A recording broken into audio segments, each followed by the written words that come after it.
Когда парализованная девочка, несмотря на внезапный приступ кашля и хныканье, продолжала прижимать к себе свою собаку, ее родители поняли, что случилось что-то ужасное, и немедленно попытались позвать ее на помощь. Но то, что доктор сделал дальше, повергло их всех в шок. «Нам придется усыпить его», — сказал доктор Уилсон, посмотрев на Марту и Филиппа. Пока он говорил, их 4-летняя дочь Ава крепко обнимала своего пса, не желая выпускать его из виду ни на минуту. Это было единственное, чего они избегали в течение нескольких недель. Макс был хорошей собакой и стал лучшим другом Авы с тех пор, как Филипп привел пса домой для своей дочери. Но теперь все должно было измениться. Доктор дал им 2 дня, чтобы смириться с этой новостью. Однако за это время они так и не смогли найти способ рассказать своей дочери о том, что происходит. Но Ава была умной девочкой и легко почувствовала, что родители пытаются что-то от нее скрыть. Итак, она настояла на том, чтобы в тот день пойти с ними в кабинет ветеринара после того, как ей сказали, что Макс собирается на последний осмотр. Пока доктор Уилсон и родители Авы обсуждали, как действовать в сложившейся ситуации, в комнате внезапно воцарилась тишина, а Макс начал сильно кашлять и скулить от боли. Ава продолжала крепко обнимать его и гладить по спине, но это не помешало бедному псу заплакать. «Что-то не так», — тихо сказал Филипп, надеясь, что дочь его не услышит. Он никогда раньше так не кашлял и не плакал.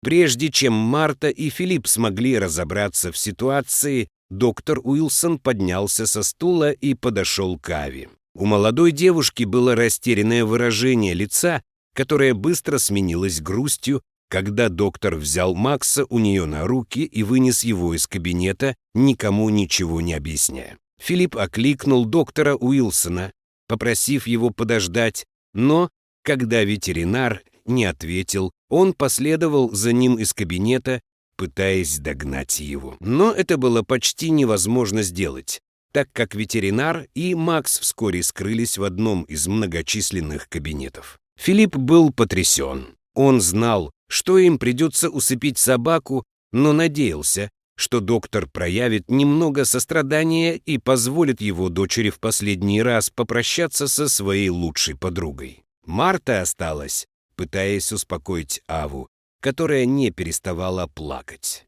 Маленькая девочка продолжала спрашивать свою маму, что будет с Максом, но Марта не могла дать ей никакого ответа. Видя, что ни ее муж, ни врач не собираются возвращаться в ближайшее время, она вывела дочь из кабинета, чтобы они сами попытались выяснить, куда он делся. Марта беспокоилась о том, что может случиться с Максом. Если ветеринар действительно увез его, чтобы подвергнуть эвтаназии, это означало, что ему придется пережить свои последние минуты в одиночестве. Она не могла вынести этой мысли. Пес принес много радости в их жизнь с тех пор, как Филипп привез его домой почти 2 года назад, и мысль о том, что он совсем один и напуган, разбивала ей сердце. Будучи молодой супружеской парой, Филипп и Марта не могли дождаться начала совместной жизни, и вскоре пара ожидала появления на свет маленькой девочки. Но когда ей пришло время появиться на свет, при родах возникли осложнения, и врачу пришлось срочно провести кесарево сечение, чтобы убедиться, что и ребенок, и мать выжили. К счастью, у них обоих все получилось, но что-то еще было не так. Поскольку роды продолжались очень долго, прежде чем они решили сделать кесарево сечение, маленькая Ава родилась парализованной. Медсестры, сколько могли, старались ничего не говорить Марте и забрали малышку,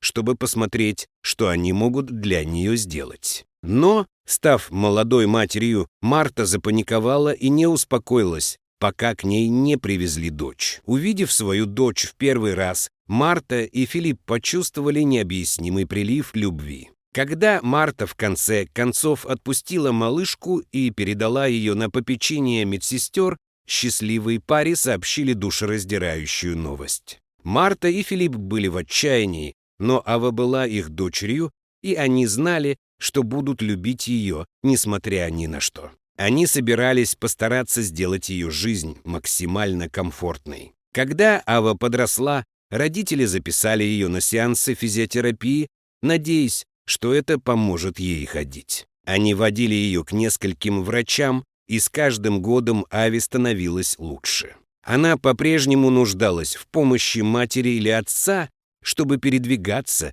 но могла самостоятельно проходить небольшие расстояния. По мере того, как Ава становилась старше, врач, проводивший физиотерапевтическое лечение, посоветовал Филиппу и Марте завести для их дочери домашнюю собаку. Это было предположение, о котором им никто раньше не говорил. Любовь и преданность, которые может подарить домашнее животное, ни с чем не сравнимы, но собака также станет достаточным стимулом для жизни дома, и, увидев, как она бегает, Ава тоже может захотеть бегать. Марта и Филипп обсуждали это решение по дороге домой. У них никогда раньше не было домашнего животного, и хотя они доверяли доктору, пара не была уверена, что если у них будет еще кто-то, кто будет зависеть от них, это сработает. На следующий день, когда Филипп возвращался с работы, слова доктора все еще не давали ему покоя.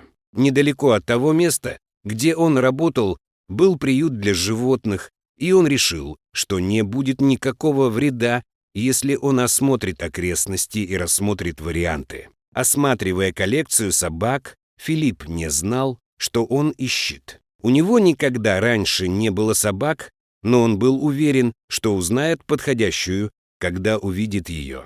Животных было так много, но ни одно из них, казалось, не привлекло его внимания. Но когда он прощался с работником, который показывал ему окрестности, он, наконец, увидел то, что искал. Собака была крупной, но не настолько, чтобы одолеть его дочь. Когда он подошел к ней поближе, в ее глазах было что-то дружелюбное, что привлекло его. Видя его интерес, работник начал подробнее рассказывать о собаке, и чем больше Филипп узнавал о ней, тем больше понимал, что нашел то, что искал. Пса звали Макс, и несколько недель назад семья, с которой он жил, бросила его.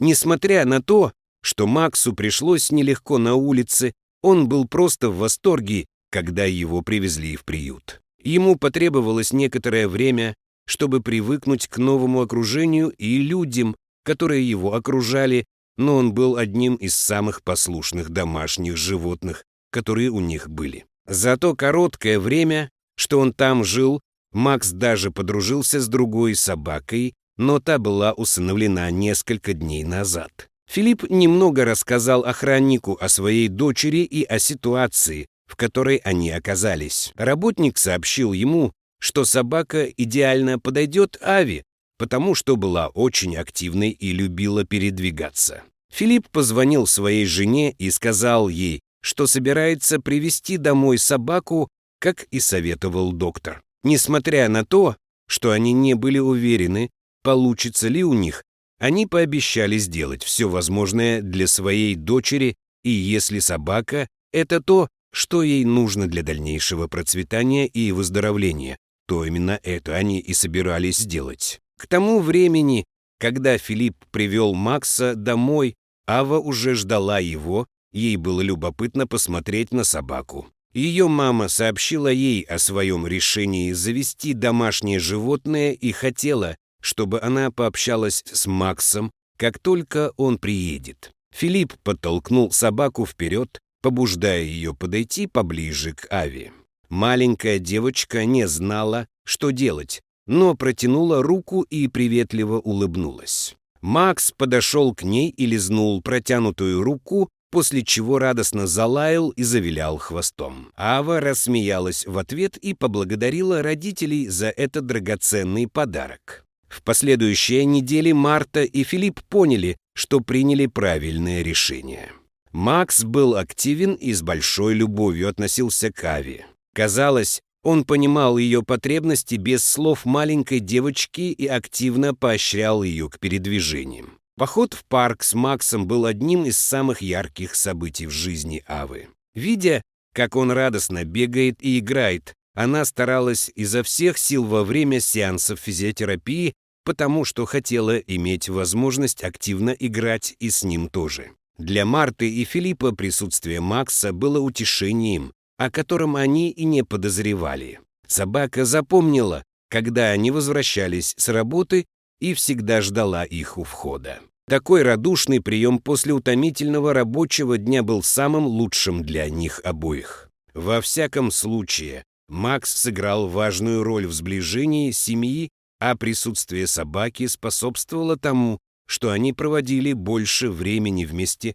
занимаясь веселыми делами. Но молодая семья не знала, что их ждет сюрприз. Когда они отмечали год с тех пор, как Макс был представлен их семье, Марта начала замечать небольшие изменения в поведении собаки. У нее постоянно появлялись водянистые выделения из глаз, которых она раньше не замечала. Всякий раз, когда она или Ава пытались покормить его, пес часто отказывался есть и предпочитал отдыхать. Такая потеря аппетита стала неожиданностью для семьи, потому что Макс всегда поглощал все, что ставилось перед ним. Поскольку он был очень активным псом, ему регулярно требовалась еда, которую они с радостью давали. Но, в конце концов, Марта и Филипп забеспокоились, когда у собаки появились признаки лихорадки. Она кашляла, и ее часто рвало всем, что ей давали. Марта и Филипп обратились к ветеринару, с которым их познакомил друг, желая узнать, что не так с их любимой собакой. Поскольку это был первый случай, когда он заболел, супруги надеялись, что это не было чем-то слишком серьезным, и пришли в уныние, когда поняли, насколько смертельной была болезнь. Ветеринар сообщил им, что у собаки была собачья чума. Должно быть, он заразился в один из дней, когда его вывели поиграть. Когда Макса выводили, рядом с ним, должно быть, была собака с таким же заболеванием, и, к сожалению, он тоже заразился. Ветеринар сообщил им, что, хотя чума у собак является одним из наиболее предотвратимых заболеваний, она также является одним из самых тяжелых и очень трудно поддается лечению. Марта и Филипп не были уверены, что с этим делать. В приюте им сказали, что собака была привита, что должно было предотвратить подобные вещи. Однако ветеринар сообщил им, что ни одна вакцина не является полностью эффективной, и всегда есть небольшая вероятность того, что собака может заболеть самыми маловероятными заболеваниями. Поскольку собака уже была в офисе, врач предложил оставить ее там, чтобы она могла немедленно приступить к лечению. Супруги согласились и вернулись домой, не зная, что сказать своей дочери. Когда Ава заметила это и спросила родителей о Максе, они только сообщили ей, что он болен, но решили скрыть от нее, насколько это серьезно. Филипп надеялся на хорошие новости от врача, но их не было. Чумку у собак трудно определить. Чем дольше это продолжается, тем труднее поддается лечению, и выживаемость может быть очень низкой. После нескольких дней лечения Макса позвонил врач и сообщил, что они мало что могут сделать. Собака плохо реагировала на лечение, и у супругов не было другого выбора, кроме как усыпить ее. Это был лучший способ избежать в будущем боли и стресса, которые болезнь могла вызвать у его организма. Ветеринар попросил их приехать за ним и провести с ним еще несколько дней, прежде чем принимать трудное решение. Несмотря на то, что им было дано время на принятие решения, Марта и Филипп долго не могли решить, что делать, особенно когда увидели Аву с Максом. Они приехали в офис ветеринара, надеясь убедить его продолжать попытки, но им снова сказали, что у собаки нет шансов выжить. Теперь доктор ушел вместе с Максом, и Марта была напугана тем, что может произойти дальше. Они продолжали искать доктора, пока Марта, наконец, не наткнулась на медсестру, которая отвела ее к доктору. Когда они уже собирались войти, ветеринар вышел из палаты с табличкой «Неотложная помощь» и посмотрел на них с улыбкой. Филипп тоже только что нашел ветеринара и выглядел удивленным, увидев, что Марта и Ава уже там. Все они были возмущены его внезапным исчезновением и сказали ему, что не имели права вот так забирать у них любимую собаку. Ветеринар извинился за свою резкую реакцию и отвел их обратно в свой кабинет, чтобы объяснить, что он сделал. Ветеринар объяснил, что он так отреагировал, потому что думал, что пес вот-вот умрет, и не хотел, чтобы он умер на руках у Авы, еще больше травмировав маленькую девочку. Но когда ему удалось провести собаку в запретную зону, у него появилась возможность рассмотреть ее поближе. Именно тогда он понял, что, несмотря на то, что болезнь все еще была в тяжелой стадии, собака на самом деле демонстрировала внезапные признаки выздоровления. Внезапный кашель был положительной реакцией на лекарство, а не отрицательным симптомом. За это время он провел несколько экспресс-тестов и был рад обнаружить, что его иммунная система снова в строю. Все, что требовалось сделать Марте и Филиппу после выписки, это обеспечить Максу достаточный отдых, необходимые лекарства и время для восстановления. Супруги были в восторге от хороших новостей и сообщили своей дочери, что все будет хорошо. Они вернулись домой с надеждой, что Макс положительно отреагирует на лечение. 3 недели спустя паре позвонили из офиса ветеринара и попросили приехать и забрать Макса.